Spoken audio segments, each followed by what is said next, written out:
நம்ம ராமேஸ்வர தமிழக மீனவர்களோட பிரச்சனைகளை தான் இன்றைக்கி பார்க்க போகிறோம்.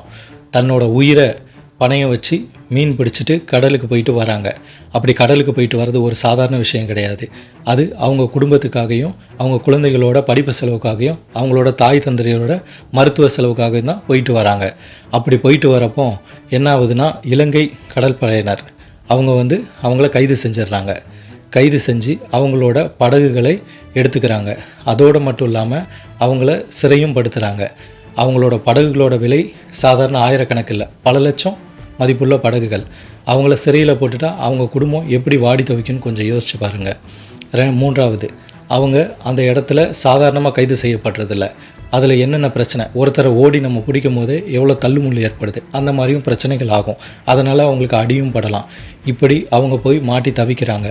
அவங்களோட வருமானமே அந்த படகு தான். அது இல்லைன்னா அவங்களோட வாழ்வாதாரம் கேள்விக்குறி தான். அந்த படகுகள் இல்லாமல் அந்த குடும்பம் எப்படி அந்த வாழ்க்கையை ஓட்டும்? இதுக்காக தான் மீனவர்கள் கடந்த 9 நாட்களாக ராமேஸ்வரத்தில் போராட்டம் நடத்திட்டு இருக்காங்க. தங்கச்சி மடம் என்ற இடத்துல ட்ரெயினையே மறியல் பண்ணி மறிச்சிருக்காங்க. இதனால் தாம்பரத்துலேருந்து ராமேஸ்வரம் போகிற எக்ஸ்பிரஸ் 20 நிமிஷம் டிலேவாக போயிருக்கு. இதனால் ஆஃபீஸர்ஸ் எல்லாம் வந்துட்டு மத்திய அமைச்சர்கிட்ட உங்களை கொண்டுட்டு போய் உங்கள் குறைகளை சொல்ல வைக்கிறேன்னு சொன்னோடனே இப்போதைக்கு அந்த பிரச்சனையிலேருந்து அவங்க வாபஸ் வாங்கியிருக்காங்க. ஸ்ட்ரைக் நின்றுருக்கு. இப்போ அவங்களோட கஷ்டங்களை பார்ப்போம் வாங்க. அவங்க தன்னோட உயிரை பொருட்படுத்தாமல் கடலுக்கு போய் மீன் பிடிக்கிறதுனால தான் நம்ம இங்கே ருசியாக வஞ்சர மீன், வவ்வால், பாறை, நெய்ப்பாறை, தேங்காய் பாறை இதையெல்லாம் சாப்பிட்டுட்டு ஜாலியாக இருக்கும். ஆனால் இந்த டேஸ்ட்டான உணவு மீன் வேணும். ஆனால் அவங்களோட குறைகளும் கண்ணீரும் நம்ம கண்ணுக்கு தெரிகிறதில்ல. இதற்கு நம்ம செய்ய வேண்டியது என்னன்னு பார்த்தீங்கன்னா, ஃபஸ்ட்டு நம்மளோட வேர்ல்டு லெவலில் அக்ரிமெண்ட்டை ஸ்ட்ராங்காக ஒரு ஒப்பந்தம் போடணும். இந்த மாதிரி மீனவர்கள் இந்த இலையில் மீன் பிடிக்கலாம், இந்த இலையில் பிடிக்கக்கூடாது, இந்த இடம் தாண்டி போகக்கூடாதுன்னு ஒரு தீர்மானம் கொண்டுட்டு வரணும். இரண்டாவது, இதை கவர்மெண்ட் கையில் எடுத்து ஃபஸ்ட்டு அவங்களுக்கு உயர்தர நவீன ஜிபிஎஸ் கருவிகளை அவங்களுக்கு பயன்படுத்த கொடுக்கணும்.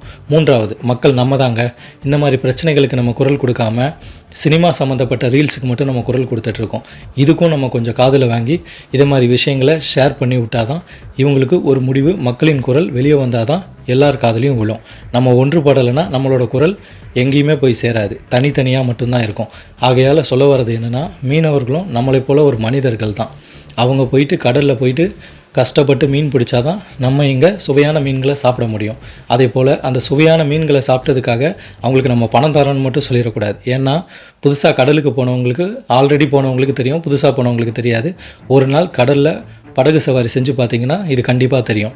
அந்த கடல் உப்பு காற்று நம்ம மேலே எவ்வளோ பிசு பிசுன்னு இருக்கும். செகண்டு, அந்த கடலில் நம்ம படகுல சவாரி செய்யும் போது சுற்றி கடல், அந்த கடல் நம்மளை மைண்டை ஒரு மாதிரி தலை சுற்று வாந்தி